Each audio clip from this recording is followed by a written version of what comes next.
की सबसे बड़ी रिफाइनरी का उद्घाटन प्रधानमंत्री नरेंद्र मोदी के हाथों हो चुका है। ये रिफाइनरी एक सिर्फ बाड़मेर और जैसलमेर इस पश्चिमी राजस्थान के लिए नहीं बल्कि पूरे राजस्थान, मैं तो यहाँ तक ही कहूँगा देश के लिए एक बड़ा तोहफा है। हमारे साथ HRRL से अजय कुमार जी हैं, जिनसे हम रिफाइनरी के बारे में विस्तृत जानकारी लेंगे कि यहाँ पर कितने यूनिट्स है, किस तरीके से रिफाइनरी चलेगी, क्योंकि लोग बेसब्री से इस रिफाइनरी के बारे में जानने को उत्सुक हैं। एक्चुअली ये जो रिफ़ाइनरी है वो 9 mm TPA का रिफ़ाइनरी है और राजस्थान का फर्स्ट रिफ़ाइनरी है और इंडिया का first grass root refinery cum petrochemical complex है। यहाँ पे सिर्फ रिफ़ाइनरी प्रोडक्ट पेट्रोल डीजल नहीं बट पेट्रोल डीजल के अलावा petrochemical product polyethylene, polypropylene, benzene, toluene और ब्यूटाडाइन ये सब प्रोडक्ट भी बनने वाले हैं। तो यहाँ का जो ग्रोथ है वो बहुत ही फ्यूचर में बढ़ने वाला है। यहाँ का जो टेक्नोलॉजी है वो सभी लाइसेंसर की अगर हम बात करें तो लाइसेंसर पूरे वर्ल्ड से लिए गए हैं। कुछ लाइसेंसर US के हैं, कुछ यूरोप्स के हैं, ओके। एंड यहाँ पे जो टेक्नोलॉजी सिलेक्ट किया गया है वो बहुत ही अच्छा है। या एक और दूसरी बात करूँ तो यहाँ पे जो ये प्रोजेक्ट है वो 2000 मतलब I am working in 2018 since this project and 2021 से मैं राजस्थान में हूँ। तो यहाँ का जो डेवलपमेंट मैंने देखा है बहुत ही अच्छा है। यहाँ पे रिफ़ाइनरी के 7 यूनिट है, पेट्रोकेमिकल के 4 यूनिट है, मेजर जो बहुत ही बड़े यूनिट है और ये प्रोडक्ट देने वाले हैं। अच्छा, एक चीज़ हम जब यहाँ विजिट कर रहे थे आपने एक चीज़ दिखाई थी कि ये वर्ल्ड क्लास एक वहाँ पर कुछ बना हुआ है पूरा इंस्ट्रूमेंट, वो क्या चीज़ है और विश्व स्तरीय यहाँ पर जो इक्विपमेंट है वो लगे हुए हैं? यहाँ पे अगर देखा जाएगा तो बहुत ही बड़े बड़े मतलब स्पेशल इक्विपमेंट्स लगे हुए हैं। हम देखा जाए तो वर्ल्ड में अगर इंडिया में यहाँ पे पेटकोक के लिए डोम है, ओके। जो डोम इंडिया में 2 ही जगह पे है, एक तो कोची में है और एक यहाँ पे है जो पेटकोक स्टोरेज के लिए यूज़ होता है।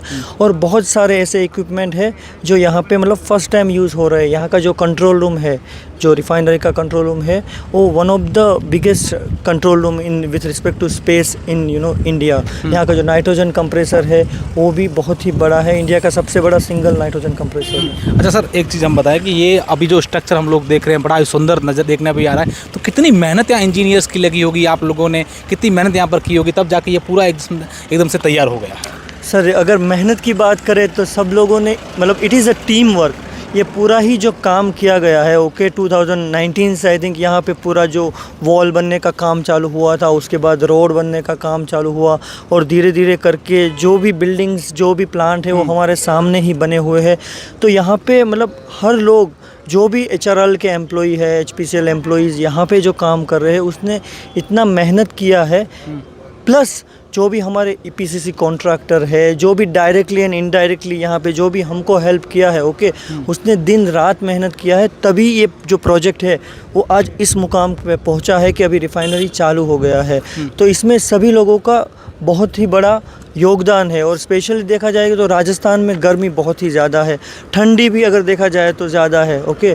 तो उस हिसाब से अगर देखा जाए तो हर टाइम मौसम को बिना देखे हम लोगों ने मतलब पूरी टीम ने इतना काम किया है, तब जाके ये जो सपना है वो आज साकार हुआ। निश्चित तौर पर सर, एक मेरा और सवाल है कि यहाँ आम लोग हैं वो अगर वो समझाना चाहे तो यहाँ से जो क्रूड आता है यहाँ वो कहाँ से आता है और फिर यहाँ कितना स्टोर रहता है, क्योंकि कई बार ऐसे टेक्निकल चीज़ें भी हो जाए, या फिर यहाँ पावर के लिए क्या व्यवस्था है, पानी को किस तरीके से स्टोरेज करते हैं, क्या कुछ? नॉर्मली जो क्रूड आता है वो हमारा मुंद्रा से और राजस्थान से आ रहा है। ये refinery Rajasthan plus imported crude के लिए डिज़ाइन है। तो ये राजस्थान से जो क्रूड आ रहा है वो 73 किलोमीटर का है, पाइपलाइन से आ रहा है। और जो हमारा मुंद्रा से आ रहा है वो 490 किलोमीटर का पाइपलाइन से, जो यहाँ पे आके पहले रिफाइनरी यूनिट में प्रोसेस होता है और रिफाइनरी यूनिट में प्रोसेस होने के बाद वो नॉर्मली जो उसके जो फाइनल प्लांट है DSDT एंड अदर यूनिट, वहाँ पे प्लांट प्यूरिफाइड होके वो फाइनल प्रोडक्ट बनता है। बिल्कुल, अजय कुमार जी ने इस रिफाइनरी के बारे में विस्तृत जानकारी दी है।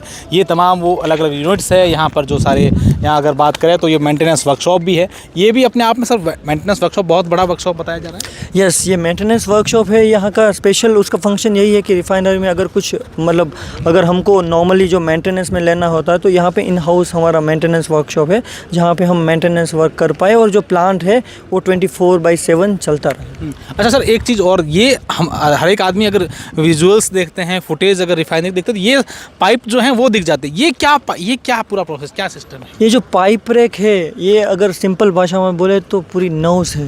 नर्व्स है जो बॉडी का जैसे अपना नर्वस सिस्टम हाँ, रहता समझ है गया। वैसे ही जो प्लांट रहता है उसके अंदर हर एक जो रॉ मटेरियल रहता है और प्रोडक्ट होता है वो पाइप के थ्रू ही फ्लो होता है। तो उसके लिए यहाँ पे 19+ किलोमीटर का पाइपलाइन है ओके। जो पूरी रिफाइनरी को चकमक करके सब जगह पे प्लांट फ्लूइड जो है पहुँचाता है। बिल्कुल, तो ये अजय कुमार जी थे जिन्होंने पूरी रिफाइनरी के बारे में जानकारी दी है। हमने कोशिश की है कि रिफाइनरी उद्घाटन से लगाकर अब तक क्या कुछ यहाँ पर चल रहा है और फाइनली अब रिफाइनरी के उद्घाटन के बाद आपको ये भी बताया है कि रिफाइनरी ये कैसे रन होती है।